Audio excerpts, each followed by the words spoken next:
have tried as many times as possible to let our friends know why you cannot go to court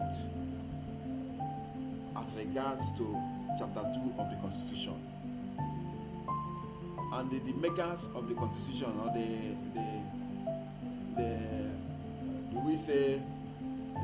let's say the makers, because we have written in a book the autochthonous or autochthony of Nigerian Constitution.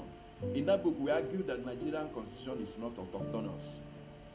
So, being not autochthonous, the makers of the Constitution made some blunders. In chapter 2 of the Constitution, fundamental objectives and directive principles of state policy, where the government can provide you social amenities, objectives, economic objectives. The government may, as far as take care of your school fees, you cannot sue them. There is no way you can sue the government. Why? Because the government itself, or the makers of the Constitution, went again in the chapter 6, section 6, sub 6c of the Constitution. They went there and they breached you from suing them.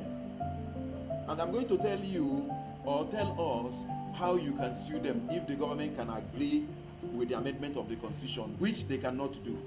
In section 6(c) of the Constitution, it states that the judicial powers vested in accordance with the foregoing provisions of this Constitution, of this section, number C, shall not, except as otherwise provided by this Constitution, extend to any issue or question as to whether any act or omission by any authority or a person, or as to whether any law or any judicial decision is in conformity with the fundamental objectives and directives, principles of state policy set out in chapter 2 of this Constitution. The law, the Constitution, or the makers of the Constitution is saying that the judiciary don't have any right to say anything concerning chapter 2 of the Constitution.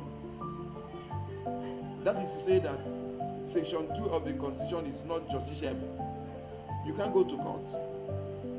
So we now look at it that the government has also said that there are the arms of the government are independent: the executive, the judiciary, and the legislature.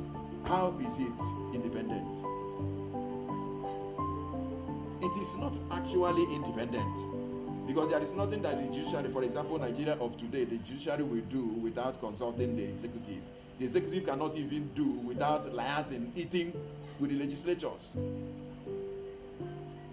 So the solution that I've been telling my friends are that if the government, which we have written in, I have written in that book, the autochthony of Nigerian Constitution, is for the government or the makers of the Constitution to put chapter 2 and the chapter 4 together. Chapter 4 is the fundamental rights of every citizen. If you can put them together, you can go to court to sue in respect of chapter 2 of the Constitution. Chapter 4 is fundamental rights. So if chapter 2 is being put together with chapter 4, you can now say it is justiciable. You can sue and say, oh, this person is supposed to be in the school, it's not in the school. Government is supposed to do so thing to so people, but government has breached it by section 6, by section 6 sub C of the Constitution. So you cannot go to court. If you go to court, you cannot win, because the government has put their hands into the Constitution, and that is why we say that Nigerian Constitution is not autochthonous. Autochthony of a Constitution is that the Constitution is not written by us. Part of sections of our Constitution is borrowed from Indian Constitution, British Constitution, Indian other countries' Constitution. So our Constitution, we need a review of this Constitution.